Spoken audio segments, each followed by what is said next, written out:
Hi guys, welcome back to Honest Straightforward Reviews. Today I'm very excited to bring to you guys a comparison between the Bose Quiet Comfort Ultra, which is their brand new headphones that they've just released, and I'll put that up against the brand new reiteration of the Beats Studio Pro released by Apple. Without further ado, let's get this started. What I'll do is, first of all, we look at the physical unboxing of both the headphones.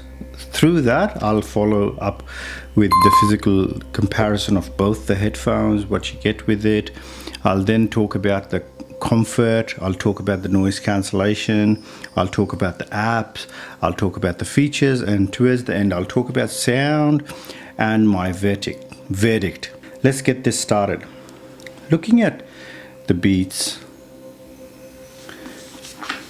they're quite simplistic. I like it, recycled everything, but very changed, okay? It's not what Beats used to be. Beats used to be this flamboyant unboxing experience where it was just like, wow, you're getting splashes of red, this color, that color. None of that is happening anymore. So straight away, inside you get some paperwork that you can have a look at. I don't know why all of these headphone companies do it. Somebody's got to break their trend of wasting all this paper. Nobody needs it. Just sits there. But as you can see, that's basically it. So it's very different, the unboxing experience.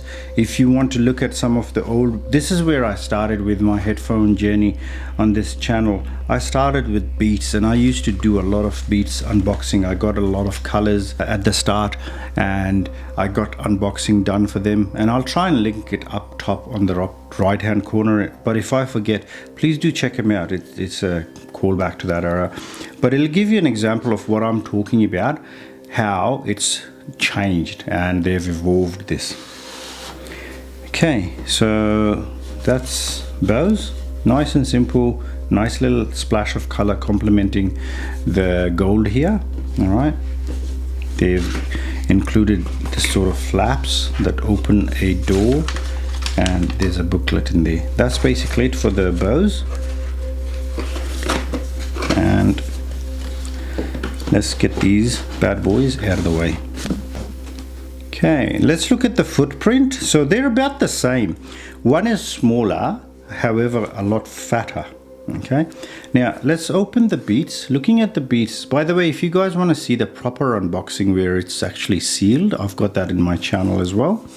So it's got the logo here, the Beats logo. It's got a nice cloth feeling material, fabric around it. No longer the hard case, it's a very soft case. The zipper is also some of it is fabric, some of it is plastic on the sides, and it's nice and small. Pops open like this, and you get the headphones out. And in here you get the headphone jack, so 3.5 to 3.5 headphone jack, but no longer do you get the remote with it. So it doesn't have the remote, which is a shame. I used to love them for that remote, and also a USB-C to USB-C charging, which is great to see. I like to say USB-C to USB-C. I hate seeing USB-A to USB-C. Let's get to the Bose. So the Bose, immediately you get a really luxurious feeling leather material. I doubt it's real leather these days because of all the activism that's going around leather. I think they're great, but anyways, that's the zip. Very nice zip here. All right, pops open like this.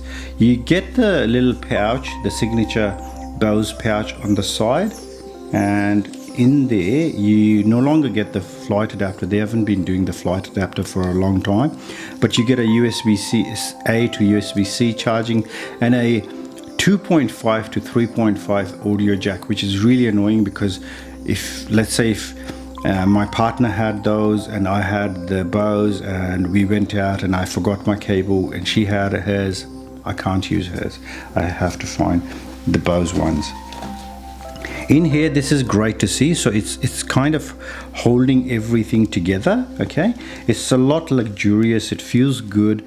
Everything really has this soft feel to it, and this is fantastic to see. The separators to stop it from banging around. If you look at the old Bose, the Bose QC 35 and 45 and even the newer one, they don't have these bits in, and it's really easy to get them, incorporate them like this.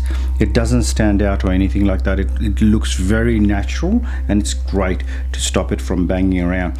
So that's about the boxes. Now let's look at these headphones side by side. So the Beats has a bigger footprint. It feels like a bigger headphones, but they have actually reduced the ear cups on the Beats Studio Pro, whereas the Bose Ultra, they have that massive ear cups. Okay, they're fantastic. So the ear cups are pretty big as compared to these guys, so they have gotten smaller. Other than that, what has changed on the Beats is a lot of its flamboyance has been taken away, so it no longer has Beats written anywhere. The Beats logo is a lot less flashier. It's basically color matched to the color, so it just blends in. It no longer is shiny, it's matte and things like that. The great thing is about this is it's still got the physical buttons, which I am all in for. It's got USB-C charging and an audio cable. The great thing about the Beats is another thing, that you can actually listen through USB-C as well. You don't have to listen through audio jack only. So it's no longer got that. It's gotten smaller ear cups.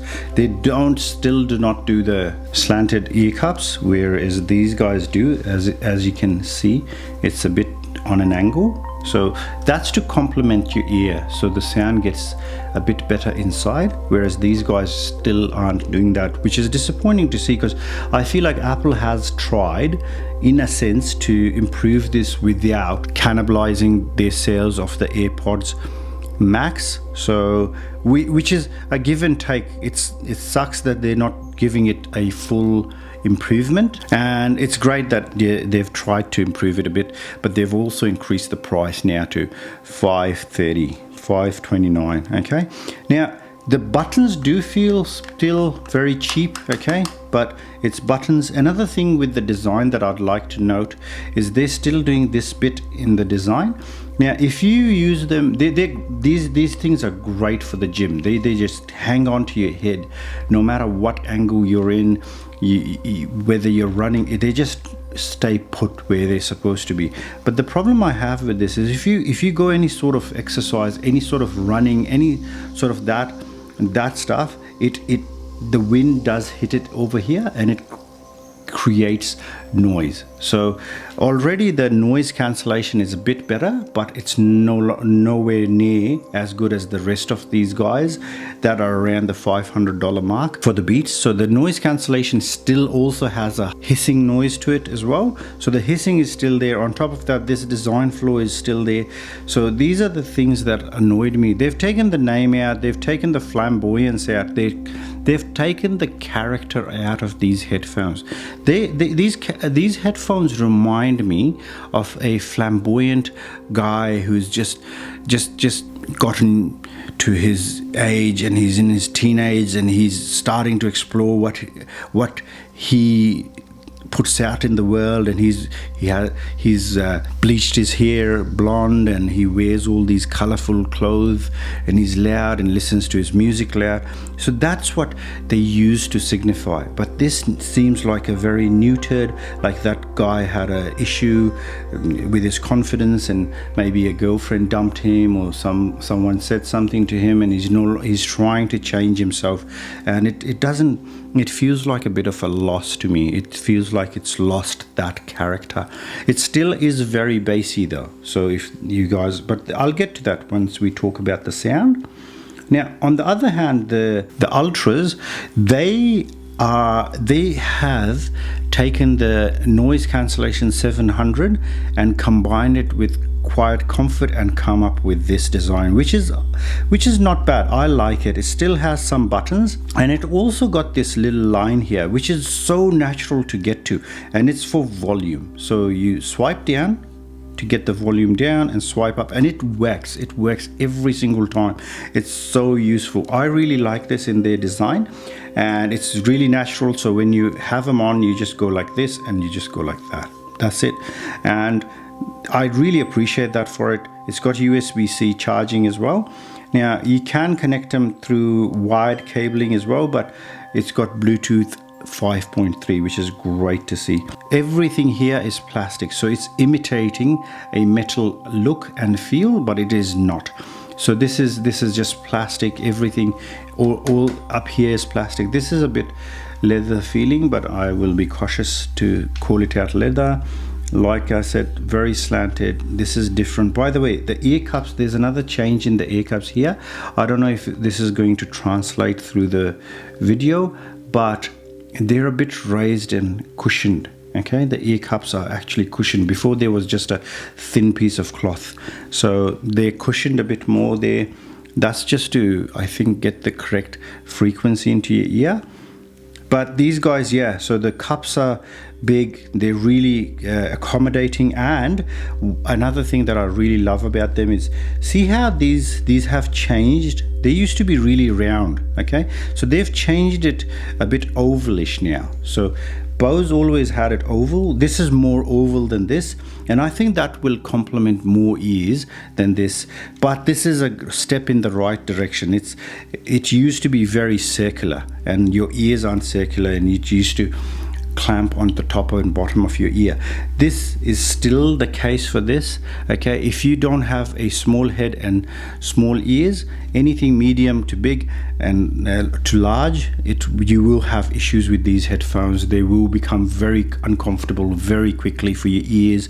They will become very clampy as well. These guys, the comfort is in the name. They would have really done a disservice to their Bose Quiet Comfort name if these guys weren't comfortable. They're quite light. These are lighter. These are at 253 grams, while these guys are on the light-ish scale at 270, which is not too bad, but still heavier.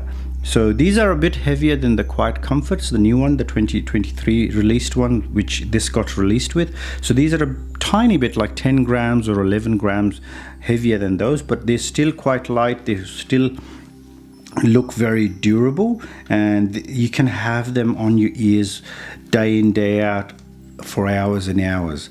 Now let's talk about battery. So the battery on these, unfortunately, are 27 hours, nearly 28 hours. So when I tested this is real world with my testing. So this was 27 hours and about 40 minutes, 45 minutes. And these are 31 hours and about 40 minutes. So 32 and 28. So massive difference, 4-hour difference in the battery life. But what I would have liked to see is maybe get this a bit lighter. It's already using very cheap materials to make it a bit lighter, make it a bit more consumer friendly. But this guy is absolutely comfort wise, the Bose hands down win the race. Let's talk about noise cancellation. Noise cancellation on the Beats is a hit and a miss, to be honest. They're still not on par with most of their headphones. I don't know what Apple is doing. I feel like they're handicapping it on purpose, and they haven't given it the full treatment. They still want people to buy the Apple AirPods Max, okay. They really want that to be pushed through as a higher end option. I think they could have done a better job. It still has that well-known Beats hiss when you don't have music playing and it is just sitting on top of your head. So that hiss is still there. Unfortunately, it's not been improved. So those are the things that I have a problem with. Noise cancellation, and on Bose, they're well known for it, and they haven't stuffed it up for this Ultra one. So the noise cancellation on this is near perfection. I cannot fault it at all. It just cancels out and drowns out all the senseless jibber jabber around you that you don't want, and it just focuses in, and it's really well dialed in. Let's go on to the app.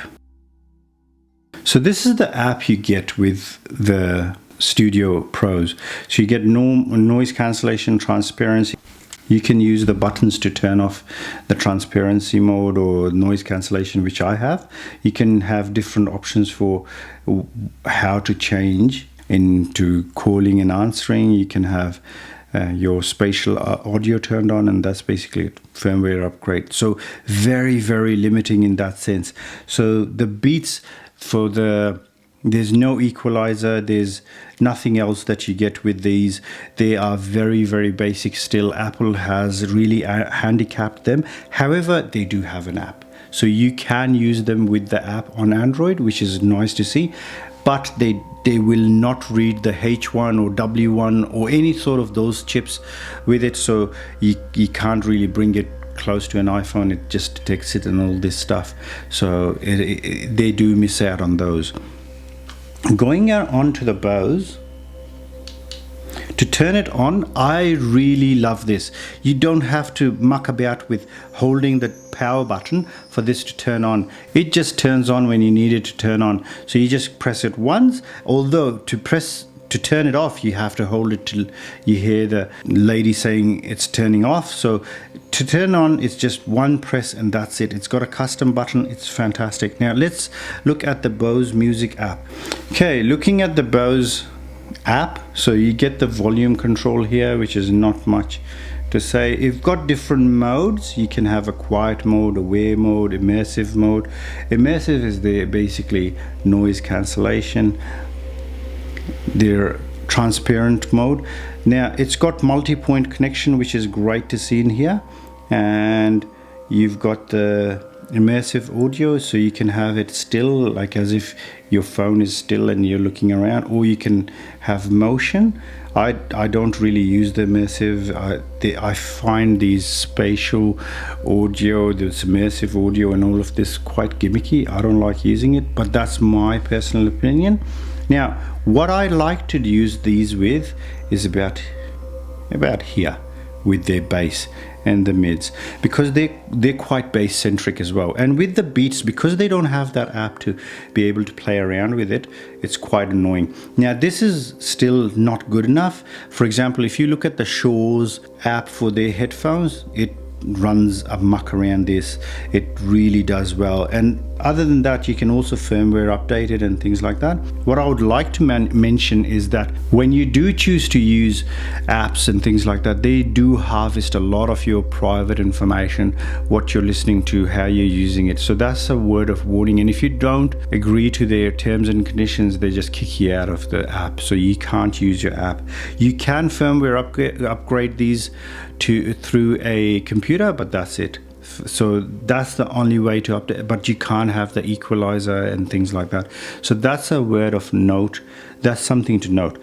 When we go on to music and the sound, they have tried to neuter it a little bit, so the bass, it's not as bass centric as it used to be, okay, but still the sound isn't that clear to me. I didn't really like the Beats Studio Pro, especially now that they're losing their signature. Before, I used to be a bit harsh on them because they were bass centric and everything else came at the sacrifice of being bass centric. So all the highs and things like that sounded really harsh with the Beats, but they had that profile. So now what they're doing is they're trying to like pull that back, still a bit bass centric, but still the highs are really terrible and things like that. Same with this guy, but you can easily fix that through tinkering with the app a little bit. It sounds a lot better and it's really good, but not really, doesn't have that Bose signature anymore. The last time I felt like the Bose headphones had that Bose signature to it was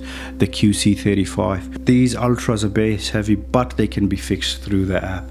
So the sound I would easily have to give to Bose again. The Ultra just sounds magnificent.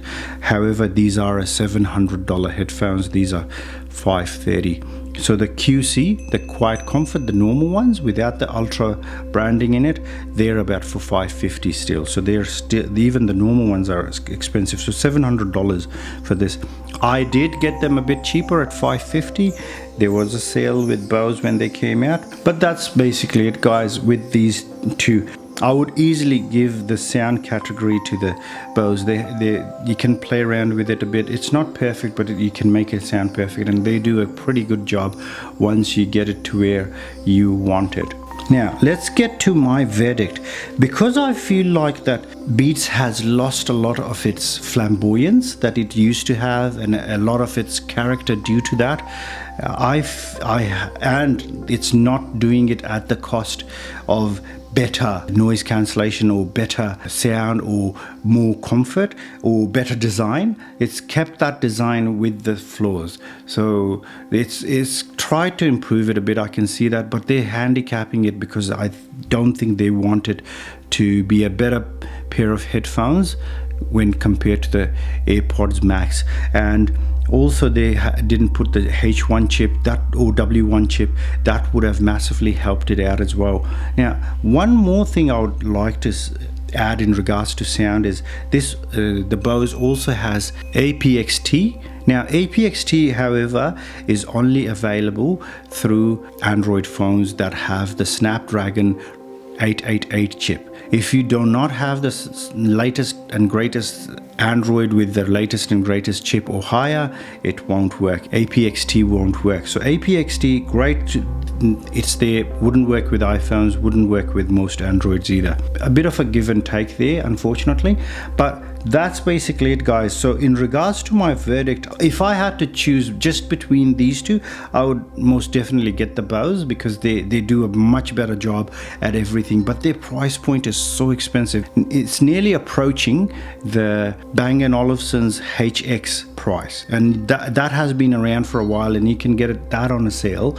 700, that's about 850 in Australia, although I think their price might have gone up recently. But yeah, so the price on this is a major blow to it, but the Beats, I feel like they've really reduced the quality, they've lost a lot of the character. So I'm not a big fan of the Beats Pro. The Beats Studio 3 Wireless had such a fantastic character to it. The unboxing was such an experience. This misses all of that without getting improvement. So between these two, I'd have to choose the Bose, but being in the world that we have a lot more choices, I'd probably leave these both for some other headphones that you guys can comment below and see what I say, or you guys can talk between each other in the comment section and see what do you guys think of what I've just said and what do you guys find is better. All right, thank you for watching it to the end. Take good care. Bye bye.